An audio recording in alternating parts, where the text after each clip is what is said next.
Você está ouvindo Entre Lírios e Vales, por Elfrida Kramer. Seja bem-vindo, você que continua assíduo ao canal e que tem procurado conhecer a minha história. Primeiro eu quero lhe oferecer um cafezinho virtual. Não tem o mesmo cheiro, nem o mesmo sabor, mas de qualquer maneira é um gesto de carinho que eu posso ter com você, né? Eu quero começar agora realmente do início da minha história, quando os meus pais se conheceram. Na segunda metade do século XIX, o jovem Carlos Kramer saiu da Alemanha e, num navio mercante, ele passou a percorrer o mundo, conhecendo culturas e línguas, e onde ele estava trabalhando, né, nessa época. Daí ele terminou aportando no Brasil, mais precisamente em Santa Catarina. Lá ele constituiu família e passou a trabalhar com os seus talentos, era pintor, e ele ficou um tempo lá em Santa Catarina, assim, vivendo com a família inicial. Depois eles se transferiram para Recife, Pernambuco. Lá a primeira esposa dele faleceu. Então ele, continuando a sua vida como um homem já idoso, um dos dias que ele viajou para Garanhuns, Pernambuco, onde ele foi tratado de negócios pessoais, ele conheceu Lia e a família dela. Notou que Lia era uma jovem alegre, sorridente, muito trabalhadora, e ele logo convidou-a para trabalhar no negócio dele, no trabalho dele em Recife, que ele tinha uma loja onde ele vendia produtos importados. Ela concordou juntamente com a família e ela foi morar na casa de uma tia bem próximo ao lugar onde ela iria trabalhar. Passado algum tempo, o velho Kramer propôs a Lia casar com ela, porque queria ampará-la. E ela concordou. Ela tinha sonhos altos, ela queria ter uma vida boa, ela queria melhorar na vida, né? Então, concordou, e os pais também, e aconteceu então o casamento deles, de uma jovem de 19 anos com um velho de 69. No dia do casamento, lá na casa da tia, juntou muita gente na rua para ver esse casamento, para ver essa coisa inusitada. A partir daí, aliás, uma coisa que minha mãe comentava é que ela tinha muito medo do velho, porque o velho tinha uma orelha grande e eles diziam que havia naquela época um tal de papa-figo, que tinha orelha grande, que matava as crianças para comer o fígado. E nesse dia ela casou com o papa-figo. Bom, ela continuou feliz, foi muito mimada por papai. Ele procurou dar a ela o conforto que ela sonhava, e durante os primeiros anos de casamento foram muito bons. Acontece que em 1938 eu nasci, né? Em 1939 até 1945 aconteceu a Segunda Guerra Mundial.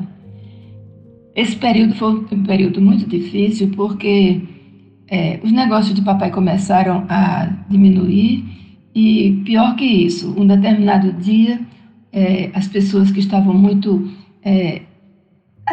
entristecidas com a Alemanha resolveram depredar o negócio de papai. Tudo que ele tinha, todos os bens que ele tinha se acabaram naquele dia. E ele ficou já velho, com mais de 70 anos, né, 70 e tantos anos, ele ficou em casa sem poder trabalhar. Nesse tempo, alguém ofereceu para ele uma casa, né, um sobrado, no terceiro andar, e lá nós fomos morar. Para mim foi uma alegria, coisa nova, eu não estava percebendo nada, vendo aquele sobrado ali, diferente, estávamos morando ali. Mas meu pai estava vivendo uma vida assim muito, muito, muito triste, e minha mãe passou a trabalhar para receber um pequeno salário com o qual ela mantinha minimamente a necessidade da família, né? Então, aconteceu esse tempo assim, e foi muito doloroso, assim, a gente vê. Eu achava papai assim muito paciente. Nesse tempo, nunca ouvi reclamando, nunca ouvi se queixando de ninguém. Sempre o vi paciente e satisfeito com a vida que Deus dava a ele.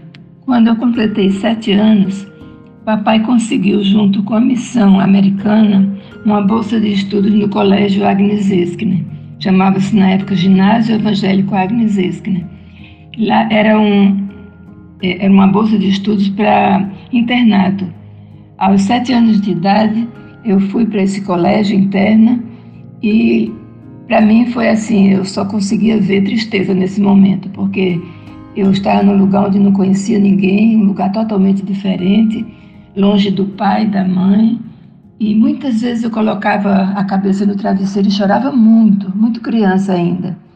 Durante muito tempo eu via isso aí como uma coisa difícil na minha vida, de poder superar essa dor, esse afastamento da família, essa falta de pertencimento. Mas depois disso, graças a Deus, entendi que foi a maneira como Deus preparou para que eu pudesse ter orientação, conhecimento das coisas e principalmente ter conhecimento dele, do próprio Deus. Porque lá vinham missionários lá dos Estados Unidos, entre elas, porque eram todas mulheres, entre elas veio, na minha época, Miss Mason. Ela foi uma mulher que marcou muito a minha vida, porque ela deixou uma família rica lá nos Estados Unidos e veio trabalhar no Brasil, um país de terceiro mundo, para ajudar crianças a conhecerem a Deus e a viverem uma vida mais organizada, eticamente falando, e todas as coisas, os estudos eram promovidos ali.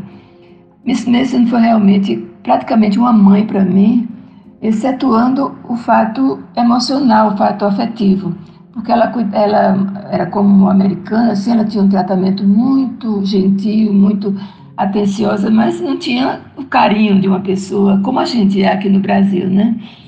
Eu sempre fui uma pessoa muito carente de afetos. Eu acho que eu já nasci precisando de afetos. Tive um pouco no começo, quando o papai era vivo, até os 10 anos de idade, que ele era afetuoso comigo.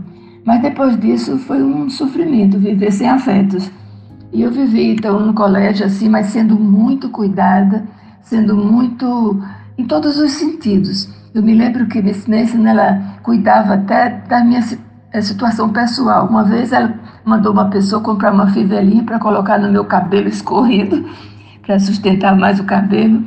E eram gestos assim, de amor, gestos de atenção, que eu nunca na vida posso esquecer. Ela mesma pagava os meus livros, o material escolar.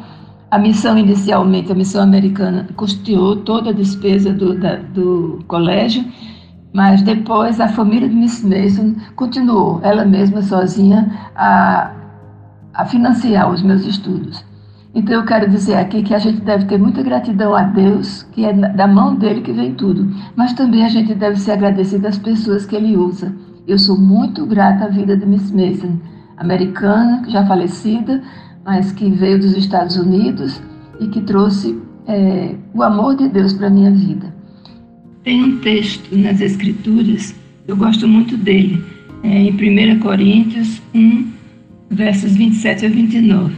Diz assim: mas Deus escolheu as coisas loucas deste mundo para confundir as sábias.